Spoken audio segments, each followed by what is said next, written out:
जैसा कि आपको पता है, पिछले साल 2 अक्टूबर गांधी भितिहरवा आश्रम से हम लोगों ने ये जन स्वराज पद यात्रा शुरू की है। उसके तहत पश्चिम चंपारण से शुरू हुई इस यात्रा में ये सिवान 5वां जिला है। पश्चिम चंपारण से हमने चलना शुरू किया है। उसके बाद पूर्वी चंपारण, शिवहर, गोपालगंज होते हुए सिवान पहुँचे हैं। अभी सिवान में अगले 10-12 दिन और रहेंगे। 10 या 11 मार्च तक मैं सिवान में हूँ। अभी तक का जो अनुभव रहा है संक्षिप्त में मैं उस पर कुछ टिप्पणी करूँगा, उसके बाद आप अपने प्रश्न कर सकते हैं।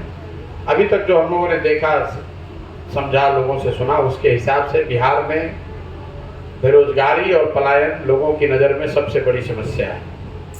दूसरी जो सबसे बड़ी समस्या लोग बता रहे हैं वो खेती किसानी से जुड़ा हुआ है। किसानों के जो तात्कालिक समस्या है, खाद और बीज की अनुपलब्धता, उसकी कालाबाजारी, उसके साथ साथ जो पानी को लेकर समस्या है, या तो खेतों में पानी पहुंचता नहीं है, या बाढ़ की समस्या, या पानी के जल जमाव की समस्या। सिवान के कम से कम 3-4 प्रखंडों में पानी के निकासी के न होने से जो चंवर की समस्या है, उससे हजारों एकड़ जमीन यहाँ पर बर्बाद हो रही है। इसके अलावा किसानों की जो बड़ी समस्या है वो है फसलों के दाम का न मिलना। बिहार में पिछले 5-6 महीने से जब मैं पैदल चल रहा हूँ तो ये वो समय है जब धान की कटाई हुई है, और ज़्यादातर लोगों ने ये बताया कि 1200 से 1500 रुपये की दर से ही उन्होंने धान बेचा है, जबकि धान का समर्थन मूल्य 2050 रुपया है। यही हाल गन्ना का है। गन्ना मिलों, चीनी मिलों के बंद होने की वजह से ज़्यादातर लोगों ने सिवान जैसे ज़िलों में गन्ना की खेती बंद कर दी है, जिससे कि उनको बहुत बड़ा आर्थिक नुकसान हुआ है। या जो लोग खेती कर भी रहे हैं थोड़ी बहुत, उनको मिलों की मनमानी का सामना करना पड़ता है। मिल वाले जो भाव दें, जिस तरीके से गन्ना खरीदें न खरीदें, उसका उनको खामियाजा भुगतना पड़ता है। इसके अलावा तीसरी जो सबसे बड़ी समस्या लोगों ने बताई है वो है शिक्षा का न होना, शिक्षा व्यवस्था का ध्वस्त हो जाना। बिहार में विद्यालयों की जो छवि है वो खिचड़ी बांटने वाले सेंटर की है। ज़्यादातर विद्यालयों को लोग खिचड़ी और कुछ आर्थिक सहायता जो सरकार पोशाक या साइकिल वगैरह के पुस्तकों के लिए दे रही है, उसी के तौर पर लोग उसको देखते हैं। पढ़ाई के सेंटर के तौर पर विद्यालयों की छवि करीब करीब खत्म है। कॉलेजेज में जहाँ पर बिल्डिंग है, शिक्षक हैं, बड़ी संख्या में छात्र भी हैं, वहाँ पर भी पढ़ाई नहीं हो रही है। वहाँ पर बच्चे नामांकन के लिए जाते हैं, एडमिट कार्ड लेते हैं, परीक्षा देकर डिग्री लेते हैं। डिग्री को लेने में 3 साल के बजाय 5 साल लगे, 6 साल लगे, लेकिन मिलती उनको सिर्फ डिग्री है। मैं एक शब्द में कहता हूँ, बिहार की जो पूरी स्कूल की शिक्षा व्यवस्था है वो नियोजित शिक्षकों और उत्क्रमित विद्यालयों के आधार के कंधों पर है। स्कूलों में खिचड़ी बट रही है, कॉलेज से डिग्री बट रही है, पढ़ाई दोनों में कहीं नहीं हो रहा है।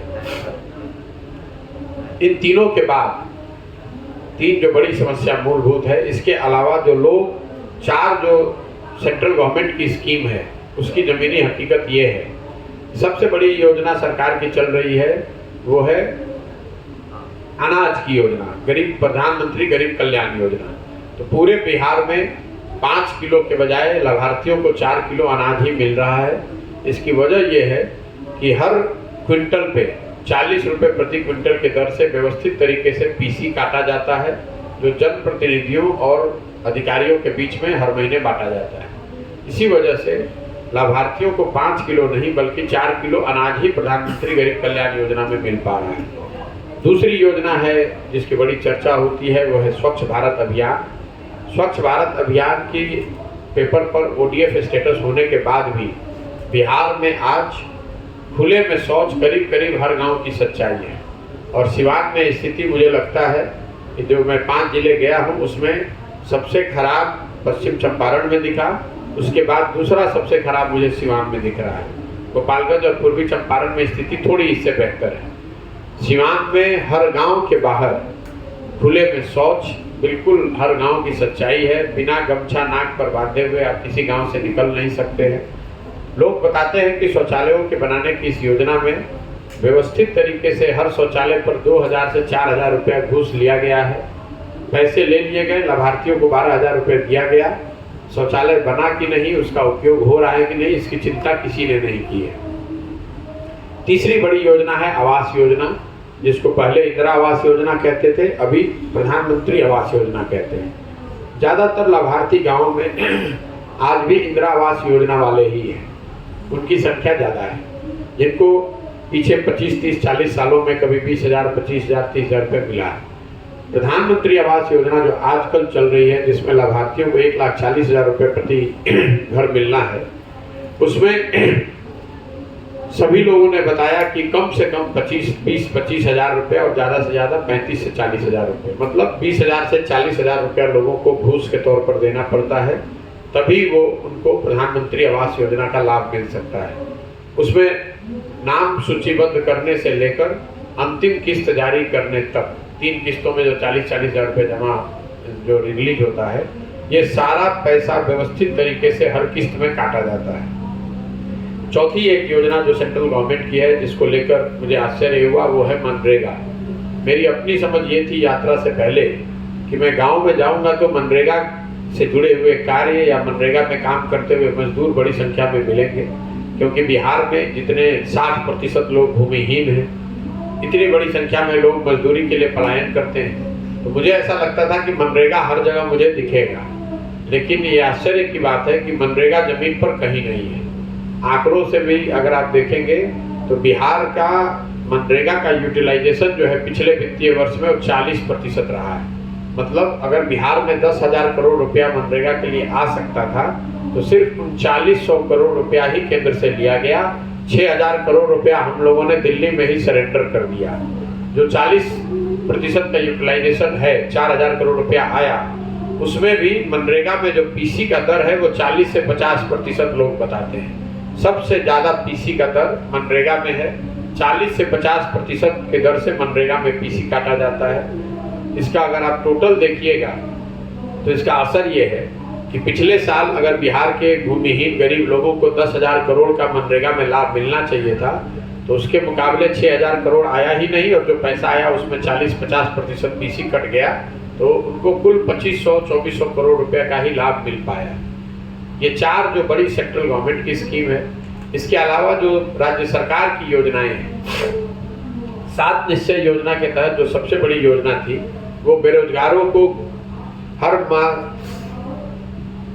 माह 1,000 रुपये सहायता की बात। इस योजना की कहीं कोई शुरुआत ही नहीं हुई है, लोग जानते भी नहीं हैं, ना कोई पत्रकार पूछता है, ना कोई उसका लाभार्थी मिलता है। किसी व्यक्ति को, किसी नवयुवक को 18 से 35 साल में जो बेरोजगार है, उसको कोई सरकारी सहायता अभी नहीं मिल रही है। दूसरी जो सबसे बड़ी योजना 7 निश्चय की थी, वो है स्टूडेंट क्रेडिट कार्ड। जब योजना बनाया गया था तो ये अनुमान था कि करीब 1.25 करोड़ बिहार के नवयुवकों को 12वीं से आगे पढ़ाई के लिए बैंकों से सस्ते दर पर लोन मिल जाएगा, कर्ज मिल जाएगा, ताकि वो आगे की पढ़ाई बिना अपने परिवार पर बोझ बने कर सकते हैं। इस योजना को भी करीब बंद ही कर दिया गया है। पिछले 6 महीने में इक्का दुक्का लोग ही मुझे ऐसे मिले जिन्होंने स्टूडेंट क्रेडिट कार्ड की बात कही, कोई चर्चा करी, उन्होंने एप्लीकेशन दिया है या प्रयास किया है। इस योजना का भी कोई नीचे जमीन पर असर नहीं दिख रहा है। 2 जो बड़ी योजनाएं हैं जिसकी चर्चा आप लोग करते हैं, एक योजना है नल जल योजना। 2015 में अनुमान था कि करीब 25,000 करोड़ रुपए खर्च किए जाएंगे 2015 से 2020 के बीच में, और उसके जरिए बिहार के हर घर में नल से पानी को पहुंचाया जाएगा। आज 6 महीने से पैदल चलने के बाद 5 जिलों में हर वार्ड गांव देखने के बाद मैं आपको विश्वास से कह सकता हूं कि 2/3 से ज़्यादा नल जल योजना चल ही नहीं रहा है। 100 में 70-75 योजना चल ही नहीं रहा है। या फिर योजना बनी नहीं ठीक से, या बनी तो बनकर चली नहीं, या चली तो चल के कुछ दिन के बाद बंद हो गई। इसके बाद एक और योजना 7 निश्चय की थी, वो है नालियों गलियों के पक्कीकरण की बात। बिहार में जल का जो निस्तारण है घरों से, वो एक बहुत बड़ी समस्या है। नालियों के न होने की वजह से लोगों में आपसी झगड़ा या परेशानी, बीमारियां। कल भी मैं 2 गांव में गया था, वहाँ सबसे बड़ी समस्या के तौर पर लोग यही बता रहे हैं कि पानी के निकासी की कोई जगह नहीं है। जब 7 निश्चय की परिकल्पना की गई थी तो 2015 में ये अनुमान था कि बिहार के हर घर में पक्की नाली बनाकर उसको एक बड़े नाले से जोड़ा जाएगा और उस बड़े नाले के जरिए पानी को बाहर लाकर उसके निस्तारण की व्यवस्था की जाएगी। इस योजना पर कुल 80,000 करोड़ रुपया खर्च होना था।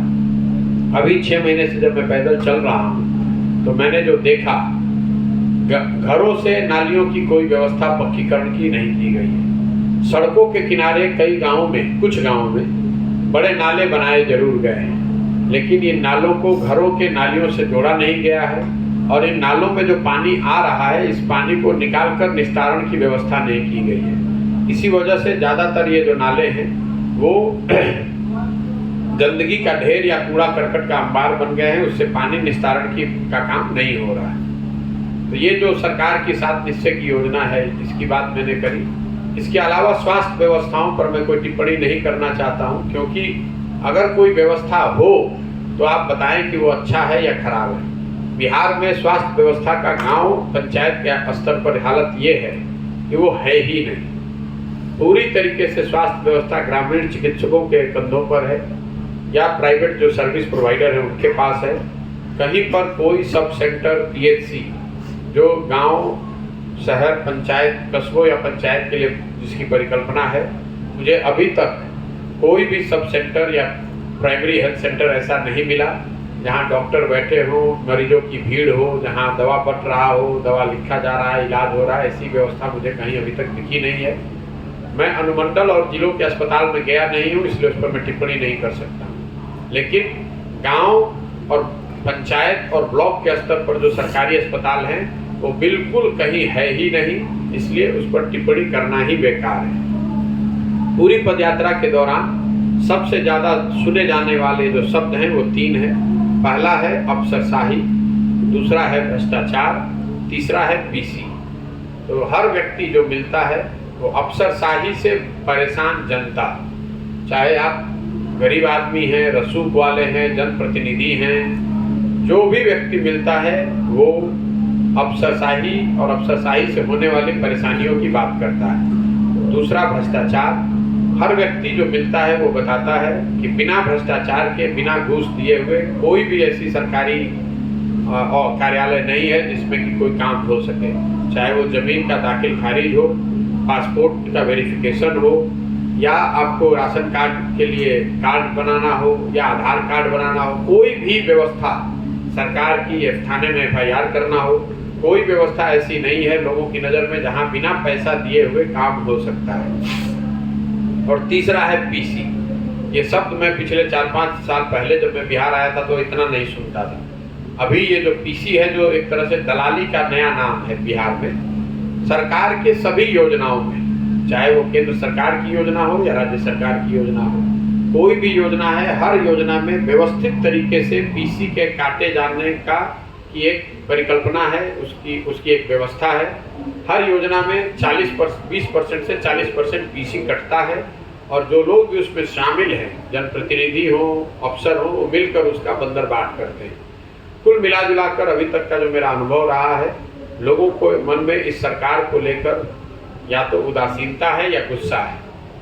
शायद ही कोई व्यक्ति ऐसा मिलता है जो ये बताता है कि देखिए ये सरकार चल रही है, शायद कुछ सुधार हो। 99% लोग यही बताते हैं कि इस सरकार से कुछ हो नहीं सकता है, या तो उनके मन में इसको लेकर उदासीनता है, उन्होंने छोड़ दिया है कि भैया इस सरकार से तो कुछ होगा नहीं, या उनके मन में गुस्सा है कि इस सरकार को हटना चाहिए, कोई नया आना चाहिए। तो मोटे तौर पर ये मेरा अनुभव रहा है। बाकी आपके जो सवाल है आप कर सकते हैं।